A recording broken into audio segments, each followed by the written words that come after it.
ಆನಂದ ಆಯ್ತು ಕೇಳಿ. ಆಗ್ಲೇ ಸೊಕ್ನಿಂದ ಮಾತಾಡ್ತಿದ್ರು. ನೀವ್ ಹೊರ್ಗಡೆ ಕಷ್ಟಪಟ್ಟು ದುಡಿಯೋದು ನೋಡಿ ಆಡ್ಕೊಂಡ್ ನಗ್ತಾ ಇದ್ರು. ಹಂಗೆ ಅಲ್ವಾ ಜಾನ್ಕಮ್ಮ, ಒಳ್ಳೆಯವರು ಕೆಟ್ಟವ್ರನ್ನ ನೋಡಿ ಅಸಹ್ಯ ಪಟ್ಕತಾರೆ, ಕೆಟ್ಟವರು ಒಳ್ಳೆಯವ್ರನ್ನ ನೋಡಿ ಆಡ್ಕೊಂಡ್ ನಗ್ತಾರೆ. ಯಾಕೆಂದ್ರೆ ಅವ್ರಿಗೆ ಒಳ್ಳೆತನದಲ್ಲಿ ಇರಕ್ಕಾಗಕ್ಕಿಲ್ವಲ್ಲ. ಅದ್ಕೆ ಅವ್ರಿಗೆ ಒಳ್ಳೆತನ ಅನ್ನೋದು ಎಟುಕ್ತಿರೋ ದ್ರಾಕ್ಷಿ ಇದ್ದಂಗೆ, ಅದ್ಕೆ ಯಾವಾಗ್ಲೂ ಆಡ್ಕೊಂಡ್ ನಗ್ತಿರ್ತಾರೆ. ಸುಬ್ಬಮ್ಮ, ನಮ್ ಟೀಚರ್ ಹೇಳ್ತಿದ್ರು ಒಳ್ಳೆ ದಾರಿಲಿ ನಡೆಯೋರ್ಗೆ ಮೊದ್ಲು ಅವಮಾನ ಅಂತೆ, ಆಮೇಲೆ ಸನ್ಮಾನ ಅಂತೆ. ಚಿಂದಂತ ಮಾತು ಅಥರ್ವ.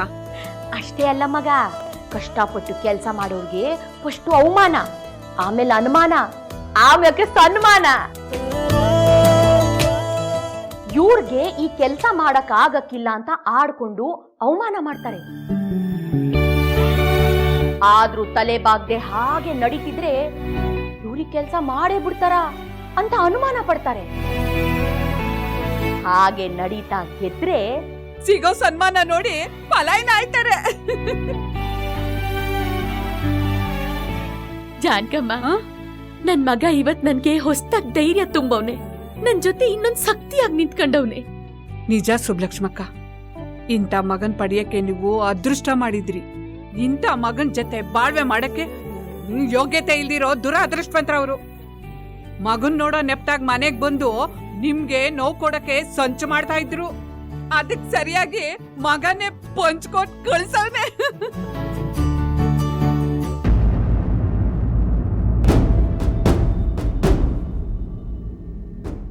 ನಿನ್ಗಿದೆಲ್ಲ ಬೇಕಿತ್ತ ಗ್ಯಾರಿ?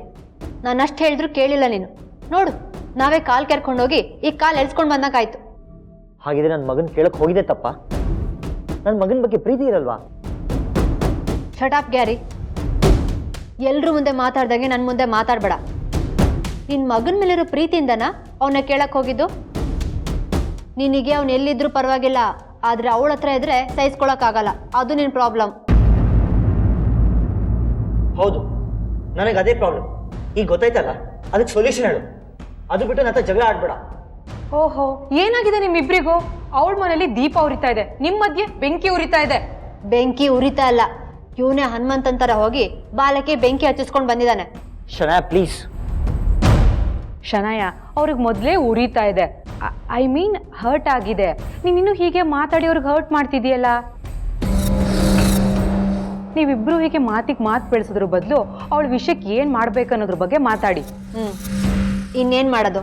ಮಾತೆತ್ತಿದ್ರೆ ಮಗ ಬೇಕು ಅಂತ ಓಡ್ ಹೋಗ್ತಾನೆ. ಬೇರೆ ಏನ್ ಮಾಡು ಅಂತ್ಯಾ? ಅವಳಂತೂ ದೀಪಾವಳಿ ಮಾಡ್ತಿದ್ದಾಳೆ, ನೀವೇನ್ ಮಾಡ್ಬೇಕನ್ನೋದ್ರ ಬಗ್ಗೆ ಯೋಚನೆ ಮಾಡಿ. ದೀಪ ಹಚ್ತಾಳ? ಹಚ್ಲಿ, ನಾನು ಅವಳ ಪಾಲಿಗೆ ಫ್ಯಾನ್ ಆಗ್ತೀನಿ. ಶನಯ, ಅಂತೂ ನೀನೇ ಅವಳಿಗೆ ಫ್ಯಾನ್ ಆಗ್ತೀನಿ ಅಂತ ಹೇಳ್ಕೊತಿದೀಯಾ. ಸ್ಟಾಪ್ ಇಟ್ ಛಾಯಾ. ಇನ್ನೇನೆ ಮತ್ತೆ, ನೀನೇ ಅವಳಿಗೆ ಫ್ಯಾನ್ ಆಗ್ತೀನಿ ಅಂದ್ರೆ ನಗು ಬರಲ್ವಾ? ಏನೋ ಮಾತಿನ ಬರ್ದಲ್ಲಿ ಹಾಗಂದೆ. ಫ್ಯಾನ್ ಆಗ್ತೀನಿ ಅಂದ್ರೆ ಅವಳ ಮನೆ ದೀಪ ಹಾರಿಸ್ತೀನಿ ಅಂತ ಅರ್ಥ. ಅದಕ್ಕೆ ಫ್ಯಾನ್ ಆದ್ರೆ ಪ್ರಯೋಜನ ಇಲ್ಲ, ಬಿರುಗಾಳಿ ಆಗ್ಬೇಕು. ದೀಪ ಆರೋದಲ್ಲ, ಅವಳೇ ಕೊಚ್ಕೊಂಡು ಹೋಗ್ಬೇಕು.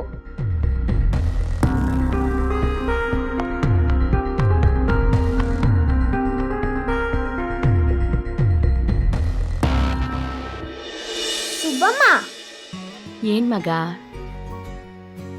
ನಾನ್ ನಿಂಗ್ ಸಹಾಯ ಮಾಡಿದ್ರೆ ನಿಂಗ್ ಖುಷಿ ಆಗುತ್ತಲ್ವಾ? ಮಕ್ಕಳು ಸಹಾಯ ಮಾಡಿದ್ರೆ ಯಾವ ತಾಯಿಗಾದ್ರೂ ಖುಷಿ ಆಗೇ ಆಯ್ತದ ಮಗ. ಹಾಗಿದ್ರೆ ನಾನು ಇನ್ಮೇಲೆ ನಿಂಗ್ ಸಹಾಯ ಮಾಡ್ಕೊಂಡೆ ನಿಮ್ ಜೊತೆಲೇ ಇರ್ತೀನಿ. ಅಂದ್ರೆ ನಾನ್ ನಿನ್ ಜೊತೆ ಕೆಲ್ಸಕ್ ಬರ್ತೀನಿ. ಮಗ, ಮಕ್ಕಳು ಸಣ್ಣ ಪುಟ್ಟ ಕೆಲಸ ಮಾಡಿದ್ರೆ ಅವಂದ್ರಿಗೆ ಖುಷಿ ಆಯ್ತದೆ ನಿಜ. ಆದ್ರೆ ನಿಜವಾದ ಖುಷಿ ಯಾವಾಗ ಆಯ್ತದ ಗೊತ್ತಾ? ಮಕ್ಕಳು ಅವ್ವ ಹೇಳಿದ ಮಾತು ಕೇಳ್ಕೊಂಡು ಸಂತಾಕ್ ಓದಿ ಒಳ್ಳೆ ಬುದ್ಧಿ ಕಲ್ತಾಗ. ಅಮ್ಮಂದ್ರಿಗೆ ಮಕ್ಕಳು ಮಾಡೋ ದೊಡ್ಡ ಸಹಾಯ ಅಂದ್ರೆ ಅದೇ. ಸುಬ್ಬಮ್ಮ, ಆದ್ರೆ ನೀನು ನಂಗೋಸ್ಕರ ಕಷ್ಟ ಪಡ್ತಿದ್ಯಲ್ಲ. ಓಹೋ, ಇಷ್ಟೆಲ್ಲ ಯೋಚನೆ ಮಾಡೋಷ್ಟು ದೊಡ್ಡವರಾಗ್ಬಿಟ್ರು. ಮಗ, ನೀನೇ ನಿಮ್ ಪಪ್ಪನ್ ತಾವ್ ಹೇಳಿಲ್ವಾ? ದೊಡ್ಡವನಾದ್ಮೇಲೆ ನಾನ್ ಸಂದಾಕ್ ಓದಿ ಒಳ್ಳೆ ಕಡೆ ಕೆಲ್ಸ ಸೇರ್ಕೊಂಡು ಸುಬ್ಬಮ್ಮಂಗ್ ಯಾವ ಕಷ್ಟನೂ ಆಗ್ದಿರಂಗ್ ನೋಡ್ಕತೀನಿ ಅಂತ. ಆಗ ಹಂಗ್ ಸಂದಾಕಿರ್ಬೇಕು ಅಂದ್ರೆ ಈಗ ಎಷ್ಟೇ ಕಷ್ಟ ಆದ್ರೂ ನನ್ ಮಗಿನ ನನ್ ಸಂದಾಗ ಓದಿಸ್ಬೇಕಲ್ವಾ? ನಂಗೆ ಅವೆಲ್ಲ ಗೊತ್ತಿಲ್ಲ. ನನ್ನ ಓದ್ಸೋಕೆ ಅಂತ ನೀನ್ ಕಷ್ಟ ಪಡೋದ್ ಬೇಡ. ನಾನ್ ಸ್ಕೂಲಿಗೆ ಹೋಗಲ್ಲ. ನಿಂಗ್ ಸಹಾಯ ಮಾಡ್ತಾ ನಾನ್ ನಿನ್ ಜೊತೆನೆ ಕೆಲಸ ಮಾಡ್ತೀನಿ. ಯಾತರ್ವಾ, ಏನಾಯ್ತು ನಿನ್ಗೆ? ಯಾಕೆ ಇದ್ಕಿದ್ದಂಗೆ ಏನೇನೋ ಮಾತಾಡ್ತಿದ್ಯಾ? ಬರ್ತಾ ಬರ್ತಾ ರಾಯರ್ ಕುದ್ರೆ ಕತ್ತೆ ಆಯ್ತಂತೆ. ಸ್ಕೂಲ್ಗೆ ಹೋಗಕ್ಕಿಲ್ಲ ಅಂತ ಏನಾರು ಅಂದ್ರೆ ಬರೇ ಆಗ್ತೀನಿ ಅಷ್ಟೇಯ. ಸುಗಮ, ನಾನ್ ಸ್ಕೂಲಿಗೆ ಹೋಗಕ್ ಆಗಲ್ಲ. ಅದೇ ಯಾಕೆ ಅಂತ? ಪಪ್ಪ ಈ ಸಲ ಫೀಸ್ ಕಟ್ಟಿಲ್ಲ.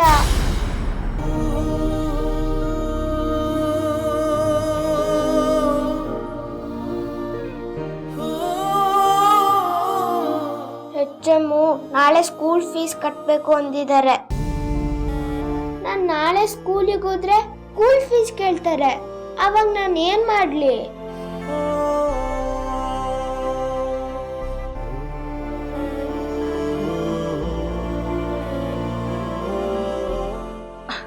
ಅಯ್ಯೋ ದಡ್ಡ, ಅಷ್ಟೇನಾ?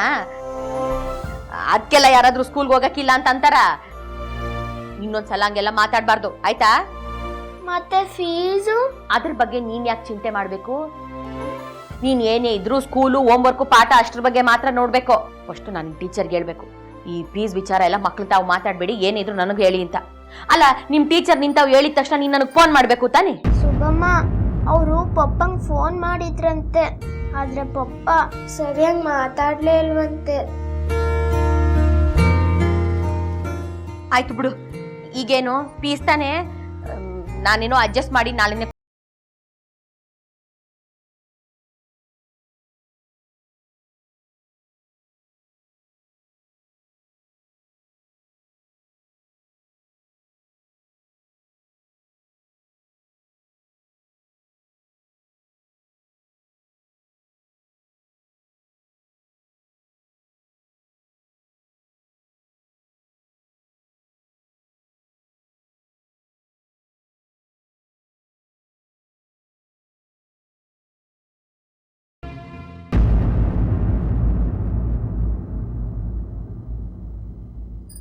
ಹಲೋ ಅರುಣ್ ಸಾ, ಹೇಗಿದ್ದೀರಾ ಸುಬ್ಲಕ್ಷ್ಮಿ ಅವರೇ? ನನಗೇನ್ ಸಾ, ಸಂದಾಗೆ ಅವ್ನಿ. ಅದೇಗೆ ಸಾಧ್ಯ? ಸಾ, ಮನ್ಸಲ್ಲಿ ಅಷ್ಟೊಂದು ನೋವುಗಳಿಟ್ಕೊಂಡು, ತಲೆಯಲ್ಲಿ ಅಷ್ಟೊಂದು ಚಿಂತೆಗಳಿಟ್ಕೊಂಡು ನಗ್ನಗ್ತಾ ಚೆನ್ನಾಗಿದ್ದೀನಿ ಅಂತ ಹೇಳ್ತಿದ್ದೀರಲ್ಲ, ಅದು ಹೇಗೆ ಸಾಧ್ಯ ಅಂತ ಕೇಳ್ತಾ ಇದ್ದೀನಿ. ಅಲ್ಲ ಸಾ, ಚಿಂತೆ ಯಾರಿಗಿರಕ್ಕಿಲ್ಲ ಹೇಳಿ? ಪ್ರಪಂಚದಾಗೆ ಚಿಂತೆ ಮಾಡೋ ಒಂದೇ ಒಂದು ಪ್ರಾಣಿ ಅಂದ್ರೆ ಅದು ಮನ್ಸನೇಯ.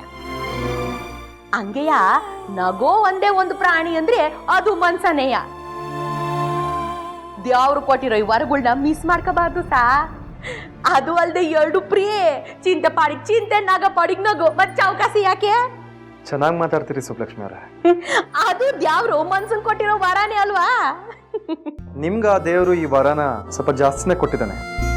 ಮಾತಲ್ಲಿ ನಿಮ್ನ ಸೋಲ್ಸಕ್ ಸ್ವಲ್ಪ ಕಷ್ಟನೇ ಬಿಡಿ. ಅಯ್ಯೋ ಸಾ, ಹಂಗೇನಿಲ್ಲ, ಹೇಳ್ಬಿಡಿ, ಮಾತಾಡ್ಬೇಡ, ಸುಮ್ಕಿದ್ಬಿಡು ಅಂತ. ಸೋತು ಸುಮ್ಮನೆ ಆಗ್ಬಿಡ್ತೀನಿ. ನೋ ಸುಬ್ಲಕ್ಷ್ಮಿ ಅವರೇ, ನೀವು ಸೋಲ್ಬಾರ್ದು.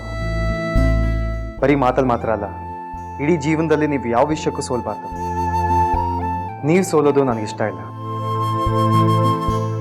ಅಂದಹಾಗೆ ಸುಬ್ಲಕ್ಷ್ಮಿ ಅವರೇ, ನಿಮ್ಮ ಹತ್ರ ಒಂದು ಮುಖ್ಯವಾದ ವಿಚಾರ ಮಾತಾಡಬೇಕು ಅಂತಲೇ ನಾನು ನಿಮ್ಗೆ ಕಾಲ್ ಮಾಡಿದ್ದು. ಅಯ್ಯೋ, ನನ್ನ ಬುದ್ಧಿಗಿಷ್ಟು. ಅಲ್ಲ, ಮಾತಾಡಕ್ ಫೋನ್ ಮಾಡಿರೋದು ನೀವು, ಆದ್ರೆ ಮಾತಾಡ್ತಿರೋಳು ನಾನು. ಏನು ಅಂತ ಹೇಳಿ ಸಾ? ನಿಮ್ಮ ಕೆಲಸದ ಬಗ್ಗೆ ಸುಬ್ಲಕ್ಷ್ಮಿ ಅವರೇ. ನನ್ನ ಕೆಲ್ಸದ ಬಗ್ಗೆನಾ? ಏನ್ ಸಾ? ನಿಮ್ಗೆ ಈಗಾಗಲೇ ಕೆಲಸ ಸಿಕ್ಕಿರ್ಬೋದು, ಒಪ್ಕೋತೀನಿ. ಆದರೆ ನಿಮ್ಗಿರೋ ಎಬಿಲಿಟಿಗೆ ಈ ಕೆಲಸ ಅಷ್ಟೊಂದು ಸೂಟ್ ಆಗ್ತಿಲ್ಲ ಅಂತ ನನ್ಗನ್ಸ್ತಿದೆ. ಸಾ, ಅರ್ಹತೆ ತಕ್ಕಂಗೆ ಎಲ್ಲ ಸಿಗೋ ಆಗಿದ್ದಿದ್ರೆ ನನ್ಗಿವತ್ತು ಕೆಲ್ಸಾನೇ ಮಾಡೋಂಗಿರ್ತಿರ್ಲಿಲ್ಲ ಸಾ. ಏನ್ ಮಾಡಕ್ಕಾಯ್ತದೆ? ಪಾಲಿಗೆ ಬಂದಿದ್ನ ತಲೆ ಮ್ಯಾಗ ಇಟ್ಕೊಂಡು ಕಷ್ಟಪಟ್ಟು ದುಡಿತೀನಿ. ಫಲಾಫಲಗಳೆಲ್ಲ ಅದ್ಯಾವ್ರಿಗೆ ಬಿಟ್ಟಿದ್ದು? ನೋ ಸುಬ್ಲಕ್ಷ್ಮಿ ಅವರೇ, ಎಲ್ಲಾನು ದೇವ್ರಿಗೆ ಬಿಟ್ಟು ನಾವು ಸುಮ್ಮನೆ ಕೂರಕ್ಕಾಗಲ್ಲ ಅಲ್ವಾ? ನಮ್ಮ ಯೋಗ್ಯತೆ ತಕ್ಕಾಗೆ ಕೆಲಸ ಮಾಡೋ ಪ್ರಯತ್ನ ನಾವು ಮಾಡಲೇಬೇಕು. ಅಂದ್ರೆ ನೀವು ಮತ್ತೆ ನನ್ನನ್ನ ಆಫೀಸಿಗೆ ಬಾ ಅಂತಿದ್ದೀರಾ ಸಾ? ಇಲ್ಲ ಸುಬ್ಲಕ್ಷ್ಮಿ ಅವರೇ, ನಿಮ್ಮ ಛಲಕ್ಕಾಗಲಿ ನಿಮ್ಮ ಚಾಲೆಂಜ್ಗಾಗಲಿ ನಾನು ಅಡ್ಡ ಬರ್ತೀನಿ.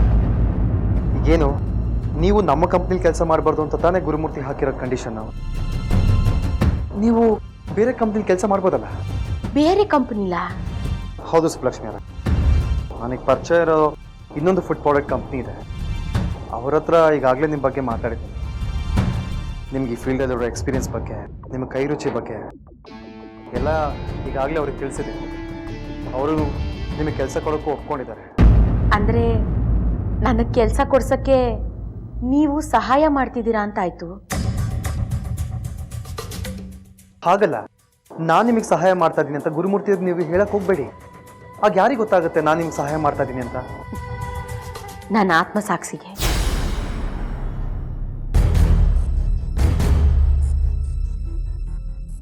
ಅರುಣ್ ಸಾ, ನಾನು ಈ ಮಾತು ಹೇಳ್ತಿದ್ದೀನಿ ಅಂತ ಬೇಸರ ಮಾಡ್ಕೋಬೇಡಿ, ಅಥವಾ ಇವಳಿಗೆ ಇಷ್ಟೊಂದು ಜಂಬ ಅಂತಲೂ ನೀವು ತಿಳ್ಕೋಬೇಡಿ.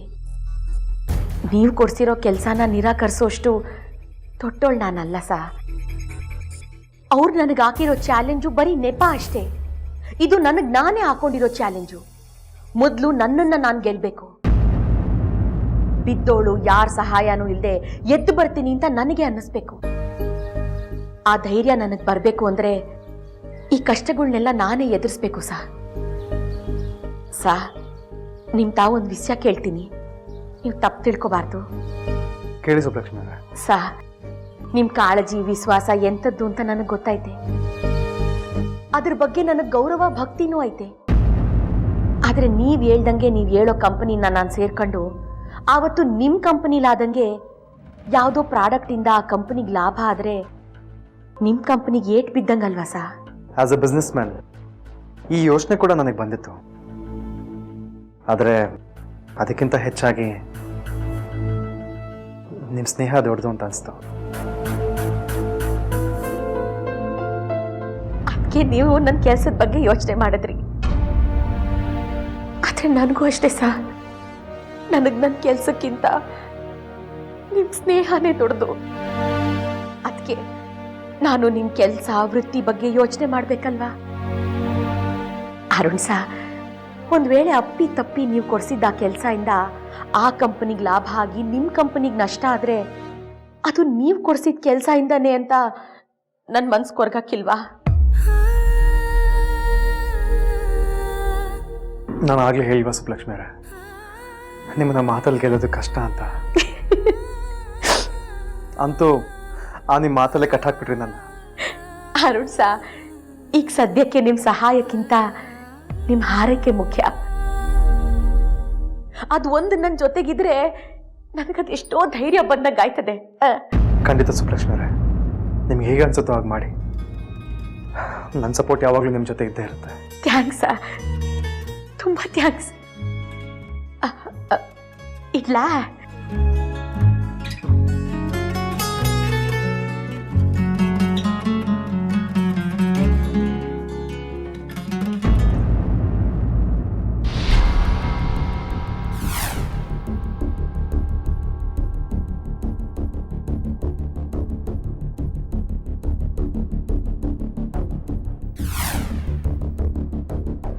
ಏನಂದ್ರಿ? ನನ್ನಿಂದ ನನ್ನ ಮಗ ಕತ್ಲು ಮನೇಲಿ ಕೊಳಿತಾನೆ ಅಂತ ಅಲ್ವಾ? ಇಲ್ಲ, ಇವತ್ತು ಇವನಿಂದ ನಾನು ಈ ಮನೇಲಿ ಬೆಳಕು ನೋಡಂಗಾಗೈತೆ. ಅವನು ನಿಮ್ ರಕ್ತ ಹಂಚ್ಕೊಂಡು ಹುಟ್ಟಿರ್ಬೋದು, ಆದ್ರೆ ನನ್ನ ಗುಣ ಹಂಚ್ಕೊಂಡು ಬೆಳೆದವನೇ.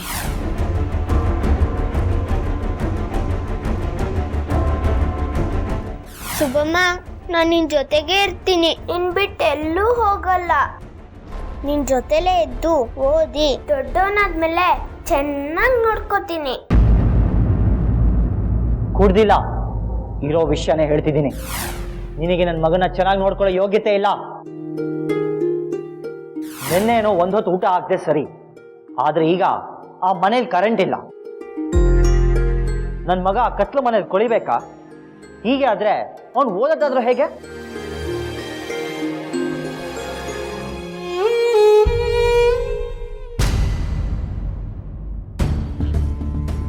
ಪ್ರತಿ ಹೆಜ್ಜೆಲು ಒಂದಲ್ಲ ಒಂದು ರೀತಿ ನನಗೆ ಅವಮಾನ ಮಾಡ್ತಿದ್ದಾಳೆ. ನಾನು ಸೋಲ್ತಾ ಇದ್ದೀನಿ ಅನ್ನೋ ಹಾಗೆ ಫೀಲ್ ಬರೋ ಹಾಗೆ ಮಾಡ್ತಿದ್ದಾಳೆ. ಸಿಚುವೇಶನ್ಗಳು ಅವಳಿಗೆ ಸಪೋರ್ಟ್ ಮಾಡೋ ಹಾಗಿರುತ್ತೆ. ಹೀಗೆ ಇದ್ರೆ ಅವಳು ನಿಜವಾಗ್ಲೂ ಗೆದ್ಬಿಡ್ತಾಳ. ಇಷ್ಟೆಲ್ಲ ಕಷ್ಟಗಳ ಮಧ್ಯೆ ಗೆಲ್ಲೋದಾದ್ರೂ ಹೇಗೆ? ಕಷ್ಟದ ಒಂದೊಂದು ಗಂಟುಗಳನ್ನೇ ಬಿಡಿಸ್ಕೊಂಡು ಬಂದ್ರು ಬೆನ್ನ ಹಿಂದೆ ಮತ್ತೆ ಮತ್ತೆ ಗಂಟು ಬೀಳ್ತಿರೋ ತೊಂದರೆಗಳನ್ನ ಹಿಂಗಾದ್ರೂ ಬಗೆಹರಿಸ್ಲಿ. ಯಾವ್ರೆ ಈ ಕ್ಷಣಕ್ಕೆ ಪರಿಹಾರ ಅಂತ ನಿನ್ನ ಹೆಸರು ಬಿಟ್ರೆ ನಂಗಿನ್ನೇನು ತೋಚ್ತಿಲ್ಲ,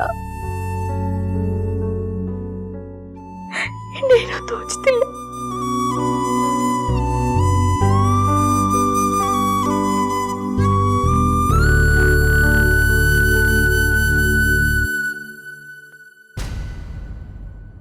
ಛೇ, ಅವಳನ್ನ ಇನ್ನಷ್ಟು ಕಷ್ಟದ ಬಲೆಯಲ್ಲಿ ಸಿಕ್ಕಾಕ್ಸ್ಬೇಕು ಅನ್ಕೋತಿದ್ದೀನಿ. ಆದರೆ ಯಾಕೆ ಏನು ತೋಚ್ತಿಲ್ಲ? ನೋ, ಯಾವ ಕಷ್ಟಗಳು ಇಲ್ದಿದ್ರೆ ಅವಳು ಇರೋ ಧೈರ್ಯಕ್ಕೆ ಸುಲಭವಾಗಿ ಗೆದ್ಬಿಡ್ತಾಳೆ. ಒಂದೊಂದು ಕಷ್ಟ ಕಳೆದಾಗ್ಲೂ ಬೇರೆ ಬೇರೆ ರೀತಿ ಕಷ್ಟಗಳಿಂದ ಅವಳು ಕಾಲು ಕಟ್ಟಾಕ್ಬೇಕು. ನಿನ್ನ ಕರುಣೆನೇ ಇಲ್ವಾ ಭಗವಂತ? ಯಾಕೆ ಹಿಂಗೋಳೈಕೊತಿದ್ಯಾ? ನನ್ ಮಗನ್ ಮಾತುಗಳು ಕೇಳಿ ಕರುಳು ಹಿಂಡ್ದಂಗಾಯ್ತು. ಯಾಕೆ ಅವನ್ ಮಾತುಗಳು ನಿನಗೆ ಕೇಳಿಸ್ತಿಲ್ವಾ? ಅಷ್ಟೊಂದು ಕಲ್ಲು ಹೃದಯ ನಿಂದು. ಈಜ್ಬಾರ್ದವನ್ನ ನೀರು ತಳ್ಳಿದ್ರೆ ತಡ ಸೇರದೆ ಕಷ್ಟ. ಅಂಥದ್ರಲ್ಲಿ ಸುಳಿ ನೋಯಿದ್ರೆ ಹೆಂಗ್ ಬದುಕ್ ಬರ್ಲಿ ಹೇಳು?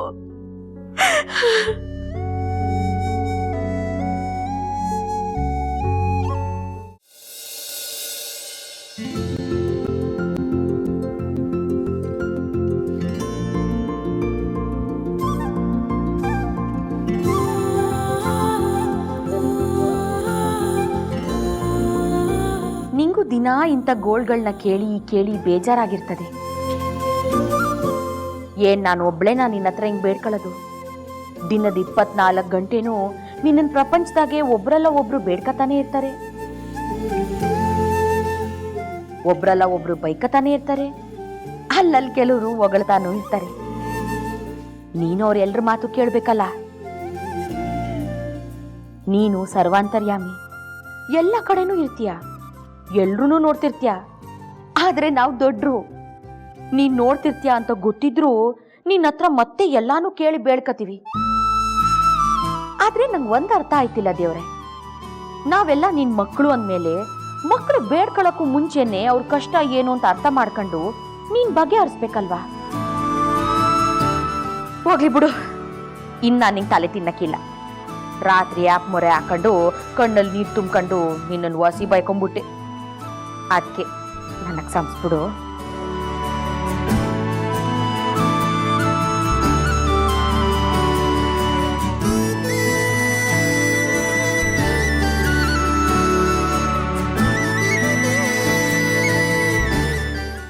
ಆದ್ರೂ ದ್ಯಾವ್ರೆ, ನನ್ನ ಬುದ್ಧಿ ತಿಳಿದಂಗೆ ನಾನು ಇದುವರೆಗೂ ಯಾರಿಗೂ ಕೇಡು ಬಯಸಿಲ್ಲ, ಕೇಡು ಮಾಡಿಲ್ಲ.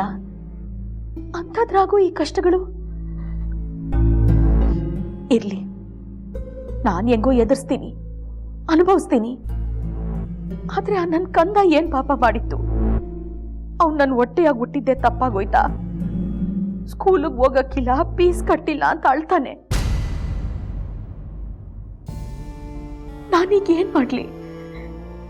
ನನ್ಗೀಗ ನೀನೇ ದಾರಿ ತೋರಿಸ್ಬೇಕು. ಸಂಕಟ ಅಂತ ಭಕ್ತಿಯಿಂದ ಬೇಡ್ಕೊಂಡಾಗ ಯಾವ್ಯಾವ್ದೋ ರೂಪದಲ್ಲಿ ಹೋಗಿ ಸಹಾಯ ಮಾಡ್ತೀಯ ಅಂತ ಕೇಳಿವ್ನಿ. ಯಾಕೆ ನಾನ್ ಬೇಡ್ಕೊಳ್ಳೋದ್ರಾಗೆ ನಿನಗ್ ಭಕ್ತಿ ಕಾಣಿಸ್ತಿಲ್ವಾ ಭಗವಂತ? ಅಥವಾ ಯಾವ ರೂಪದಲ್ಲಿ ಬರ್ಬೇಕು ಅಂತ ಯೋಚನೆ ಮಾಡ್ತಿದ್ಯಾ?